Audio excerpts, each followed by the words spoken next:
there's some things I hate about PowerPoint, and I figure it's kind of my duty to point them out. So here we go. Here's common PowerPoint mistakes. Number one, people tend to put every word they are going to say on their PowerPoint slides.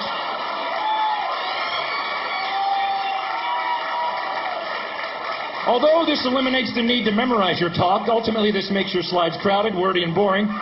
You will lose your audience's attention before you even reach the bottom of your first slide.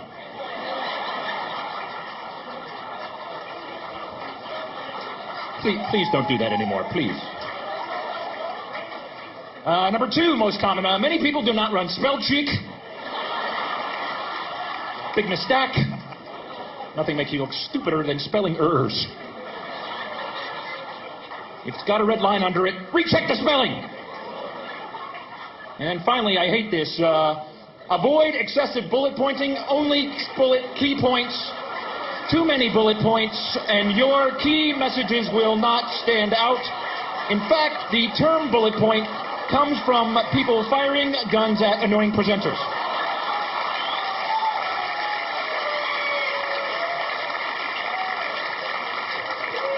Hence the bullet point. Bad color schemes, not good. Clashing background and font colors can lead to distraction, confusion, headache, nausea, vomiting, and loss of bladder control. I can't stay on that one too long. Here's something I've noticed. The number of PowerPoint slides you have in your talk, the less useful your talk actually is. Unfortunately, my presentation is right there. I've also noticed this. People love to pack data into their presentations. They just shove more and more data thinking it's better, but it's not. The more data you have, the harder it is to read your slide, and the effectiveness plummets. Now you can improve the effectiveness by adding some shading and some 3D effects and then some second order and third order effects, and then, I know, let's add some labels. That'll help a lot. And that's pretty much every marketing slide I've ever seen right there. Yeah. Then some like VP of marketing standing there going, it's real clear in Q4. What the hell are you talking about? Now, I'm into in animation. People become animators in PowerPoint. You can have things flying all over the place, and that can be good. If you're a visual learner, that will improve the effectiveness of your performance. But if you're easily distracted, more animations, and people have no idea what you're talking about. They're just, wow, that is cool, wow.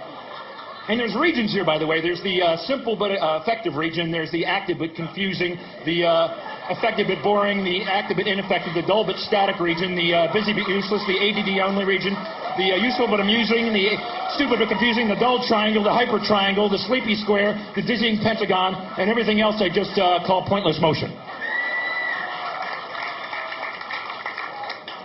That slide right there took me an hour and a half to make, right there.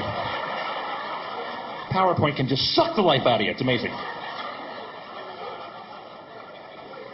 I've also come up with this. It's a kind of a little science I've invented called font analysis. Basically, the font you choose says something about who you are as a person. There's a huge list of fonts, and you choose one, and that says something about you. So be careful the font you choose. For example, if you choose Courier New, it happens to be my favorite, you're probably organized and structured. If you choose Matisse, it means you're artistic. And if you choose Times New Roman, it means you're lazy, apathetic, and unimaginative, and you always use the default. Oh.